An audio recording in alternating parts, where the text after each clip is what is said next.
Judith, I'm curious to have this conversation because I'm going to get now an additional point of view. We've done this project on pain and Pain Revealed, and looking at really what the prevailing wisdom is out there in the world relative to what people can do who are suffering with either acute or chronic pain that can be debilitating. Mm-hmm. And we ventured into this area of cell therapies, and we're getting remarkable reports around it. Mm-hmm. So we started talking to researchers and to clinicians who are utilizing this stuff. Then we started talking to patients, which has been quite startling, the types of reports we're getting. Quite frankly, I was much more skeptical until I started talking to people, and now I'm seeing things maybe a little differently. Mm-hmm. But now I get this new point of view from you, because you are not the patient, but you were are the caretaker mm-hmm. of a patient who is your brother. That's right. So can you tell me what kind of challenges your brother was facing and what that meant to you as far as your activities in helping to support him? Mm-hmm. Well, from the time he was maybe 7 years old, he had rheumatic fever when he was little. Mm-hmm. And he had a lot of pain all the while he was growing up. And then when he was 12 or 13, there was something he had to do at school, which was very unwise. He was in a PE class, and they all were supposed to run and jump over all these sandbags and flip over and land on their back, and he landed on his neck, which was very unwise. I told somebody the other day that if that was my kid now, I'd take him to court, but that was a long time ago. At any rate, he always had this pain. He was drafted into the Army with it, and I don't understand how they ever took him, but they did. What kind of pain was he having? Pain everywhere, mostly in his arms and legs, and in his neck, of course. Okay. And he would take two socks, and he'd tie them together, and then he'd put them around his legs and tie them real tight. Or he'd put them around his arms and tie them real tight. And that seemed to relieve him a little bit. Once I asked him, now that your neck is hurting, you're going to put it around your neck and pull it tight. Of course, that was not serious, but... Right. It didn't really relieve it, but it did relieve it a little bit. Didn't help it, I should say. It didn't cure it, but it relieved it a little. Then, when he was an adult, he started taking hydrocodone through the doctor's prescription, and he took it for a long time. Wow. However, of course, sooner or later he had to stop because the side effects were getting to him, and so he couldn't do that anymore. Right.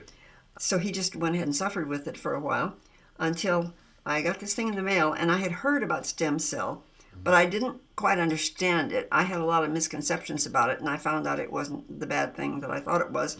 So I went to the seminar, and then I decided I wanted to try it. So I told him about it and signed him up to come over here and talk about it. And we came. It's been 5 or 6 months, I suppose. We came and talked about it and started that day to get some shots.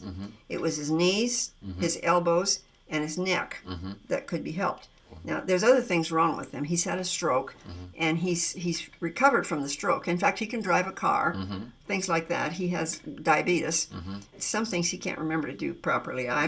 With his money, I pay his bills and take care of his medicine because he gets it mixed up, things like that. But the pain went away in great measure right away. Wow. Now, it didn't stay completely away, so he decided he needed a few more shots, which we got. But he is just doing great. I haven't seen the socks tied around the arms and legs for quite a little spell now. Wow. And yesterday, he's very quiet, so he didn't want to come. And so I said, is there anything you want me to say? And first he said no. And then he turned around and he said, I'm about 90% better. Wow. Now, that's a lot. I mean, it was really bad for him. What is his age? He is 76. He just turned 76. So we're looking at a person who suffered for many decades then. Oh, yes. I'm sure, on chronic more than 50 meds. years. Yeah, more than 50 years. And he's saying after just 5 or 6 months, he's 90% reduced his pain. And the doctors tried so many things. Now, we have good doctors, but they just couldn't handle it. Sure. The family doctor, he tried. He had some exercises, and it's been a while now, and I can't remember exactly what they were, but they didn't really help. We have a really good neurologist that's helped him with all kinds of things, but we can't get rid of this. Or we couldn't until now. Nobody that tried could do much until we got here. And this just seems to be taking care of a great deal of it. So have you noticed anything else? Because you mentioned some of his other health challenges. Was there anything else that changed as a result of this treatment? Probably he's sleeping better. I think without the pain, I'd have to imagine, right? I have to, yeah. He's still, again, he's had the stroke, he has the diabetes, yeah, I don't know what else, but if we can get rid of this pain, then we can concentrate on the rest of it, Yeah, no kidding. Because I imagine being in chronic pain like that for a long period of time psychologically has to, have to affect you. Yeah, he was not real pleasant all the time. So his moods have improved. I think so. Yeah. Yeah. Wow. So was this better than what you expected? The same? I mean, I'm always curious what people's expectations were. Yeah. Because, what could happen is some people said, some people might say, well, geez, I'm only 90% better. I still have some pain. Or some people might say, oh my goodness, I'm 50% better, and that's a miracle. Yeah. So how did you see it? And how did you see it seems much better to me. Yeah. Yeah, for sure. Yeah, and he's happy with the results himself. Oh, absolutely. Absolutely, he's happy.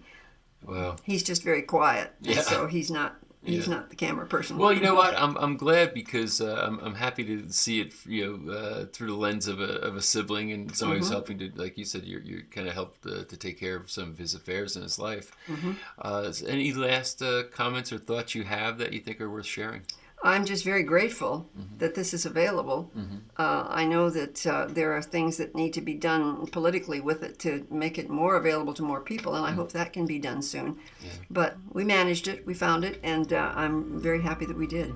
That's great. Well, Gia, thanks so much for taking your time to come down and share your story. Thank you for being available.